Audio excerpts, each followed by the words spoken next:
حضرت علی رضی اللہ تعالیٰ عنہ نے فرمایا ہے، جادو ایک چھپی ہوئی حقیقت ہے جو بظاہر نظر نہیں آتی لیکن زندگی کو اندھیروں میں دھکیل دیتی ہے۔ قرآن و حدیث میں اس کا ذکر موجود ہے، حتیٰ کہ ایک موقع پر نبی اکرم صلی اللہ علیہ وسلم پر بھی جادو کا اثر ہوا، جیسا کہ صحیح بخاری اور صحیح مسلم میں مذکور ہے۔ جادو زدہ شخص کی نشانیاں۔ نمبر 1، قرآن اور اذان سے بے چینی محسوس کرتا ہے۔ نمبر 2، ذہنی انتشار اور بھول جانا۔ نمبر 3، بے وجہ کا خوف۔ نمبر 4، ڈرانے خواب۔ نمبر 5، جسمانی کمزوری اور بیماری۔ نمبر 6، میاں بیوی میں جھگڑے۔ نمبر 7، کاموں میں رکاوٹ کا آنا۔ نمبر 8، رزق میں برکت ختم ہونا۔ نمبر 9، گھر میں بے سکونی۔ نمبر 10، سینے میں یا سر میں بھاری پن۔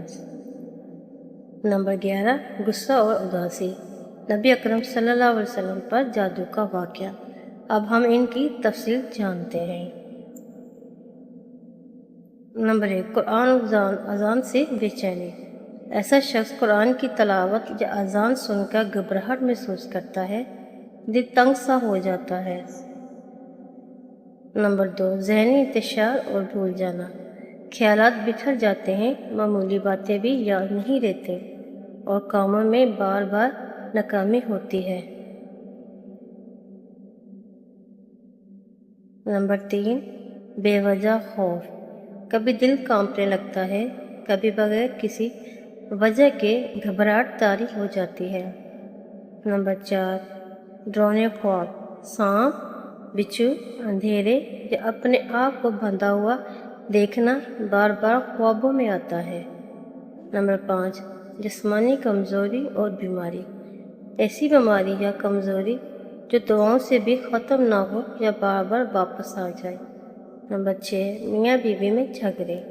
بلا وجہ نفرت اور چھوٹی چھوٹی باتوں پر جھگڑے جادو کی ایک بڑی علامت ہے۔ نمبر 7، کاموں میں رکاوٹ۔ جس کام کی شروعات کریں وہ بننے سے پہلے ہی ٹوٹ پھوٹ ہو جائے۔ نمبر 8، رزق میں برکت ختم ہونا۔ نوکری بار بار جانا، کاروبار میں برکت ختم ہونا، اچھی آمدنی ہونے کے باوجود پیسہ ضائع ہو جانا۔ نمبر 9، گھر میں بے سکونی۔ گھر کے افراد میں بلا وجہ تلخی، بحث و مباحثہ اور مسلسل جھگڑے ہونا بھی جادو کی ایک بہت بڑی علامت ہے۔ نمبر 10، سینے میں یا سر میں بھاری پن۔ سر درد یا سینے میں دباؤ میں رہنا حالانکہ طبی وجہ نہ مل سکے۔ نمبر 11، غصہ اور اداسی۔ بار بار شدید غصے میں آ جانا یا ہمیشہ اداسی اور ڈپریشن میں رہنا۔ نبی اکرم صلی اللہ علیہ وسلم پر جادو کا واقعہ۔ صحیح بخاری اور صحیح مسلم میں ہے کہ یہودی لبید بن عاصم نے حضرت محمد مصطفیٰ صلی اللہ علیہ وسلم پر جادو کیا۔ اللہ نے سورہ الفلق اور سورۃ الناس نازل فرما کر آپ کو مکمل شفا عطا فرمائی۔ روحانی علاج، رقیہ شرعیہ، روزانہ سورۃ الفاتحہ، آیت الکرسی، سورہ اخلاص، سورہ الناس اور فلق پڑھ کر دم کریں۔ اللہ نے سورۃ الفلق اور سورۃ الناس نازل فرما کر آپ صلی اللہ علیہ وسلم کو مکمل شفا عطا فرمائی۔ روزانہ سورۃ الفاتحہ، آیت الکرسی، سورہ اخلاص، سورہ بقرہ کی تلاوت کریں۔ اللہ پر یقین اور ذکر الہی کو اپنی زندگی کا لازمی حصہ بنائیں۔ جادو انسان کو توڑنے کی کوشش کرتا ہے، لیکن یاد رکھیں اصل طاقت صرف اللہ کی ہے۔ قرآن کو تھام لیں، انشاءاللہ تعالیٰ مشکل آسان ہو جائے گی۔ یہ اقوال حضرت علی رضی اللہ عنہ سے منقول ہیں اور عام طور پر مشہور ہیں، مگر ان کے مکمل سند کتب حدیث میں نہیں ملتی۔